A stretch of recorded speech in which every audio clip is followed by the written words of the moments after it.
विनेश फोगाट के गंभीर आरोप। गोंडा टूर्नामेंट की निष्पक्षता पर उठे सवाल। भारतीय पहलवान विनेश फोगाट ने भाजपा नेता ब्रिजभूषण शरण सिंह पर गंभीर आरोप लगाते हुए एक नया वीडियो जारी किया। उन्होंने कहा है कि 3 साल पहले महिला पहलवान में यौन उत्पीड़न खेल के खिलाफ आवाज उठाई थी, जिसका मामला अभी भी अदालत के लंबित है और वे खुद भी गवाही देने वालों में शामिल है। विनेश ने बताया कि 10 से 12 मई के बीच उत्तर प्रदेश में गोंडा में होने वाले नेशनल ओपन रैंकिंग टूर्नामेंट में उन्होंने हिस्सा लेने के लिए रजिस्ट्रेशन कराया है, लेकिन टूर्नामेंट के माहौल को लेकर उन्होंने गहरी चिंता जताई है। उनका कहना है कि रेफरी के फैसला अंक देने के लिए उन्होंने प्रक्रिया की वजन जांच ऐसी व्यवस्थाओं पर भारी प्रभाव पड़ सकता है, उसमें मुकाबलों की निष्पक्षता प्रभावित हो सकती है।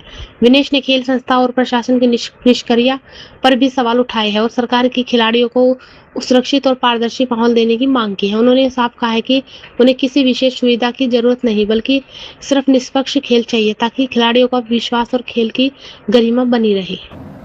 आज से 1 महीने पहले रेसलिंग फेडरेशन द्वारा एक कंपटीशन का अनाउंसमेंट किया गया, रैंकिंग टूर्नामेंट। ये टूर्नामेंट जहाँ पे ऑर्गेनाइज करवाया जा रहा है वो गोंडा यूपी, जहाँ पे ब्रिजभूषण का घर है, उसका खुद का प्राइवेट कॉलेज है, वहाँ पे इस कंपटीशन को ऑर्गेनाइज करवाया जा रहा है। वहाँ पे मेहनत करने वाले हर खिलाड़ी को उसका हक मिलेगा। ये बड़ा नामुमकिन और बहुत इम्पॉसिबल चीज़ है। कौन रेफरी किसकी मैच में जाएगा, कौन रेफरी कितने पॉइंट्स देगा, कौन मैच चेयरमैन कहाँ पे बैठेगा, किसको जितवाना है, किसको हरवाना है, वो सब ब्रिजभूषण द्वारा उसके लोगों द्वारा कंट्रोल किया जाएगा। और सरकार और हमारा खेल मंत्रालय मुख्य दर्शक बन के इस चीज़ को देख रहे हैं। कोई खिलाड़ियों की मदद के लिए आगे नहीं आ रहा है। मानो कि उन्होंने उसको फ्री हैंड दे रखा है ब्रिजभूषण को कि तुम जो चाहे करो, चाहे तुम महिला पहलवानों के साथ में कुछ करो, चाहे तुम कुश्ती जगत के साथ में कुछ भी करो, हम तुम्हारे साथ में खड़े हैं। सभी मेहनती खिलाड़ियों का वजन ठीक से चेक किया जाएगा, उनका जो मेहनत का जो रिजल्ट है वो मैट पे निकल के आएगा, वो मुझे नहीं लगता।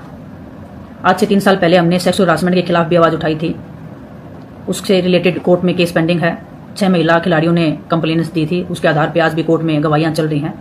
सुप्रीम कोर्ट की गाइडलाइन होती है कि किसी भी विक्टिम का आइडेंटिटी को रिवील ना किया जाए, क्योंकि उनकी गरिमा और उनकी मान सम्मान की बात होती है।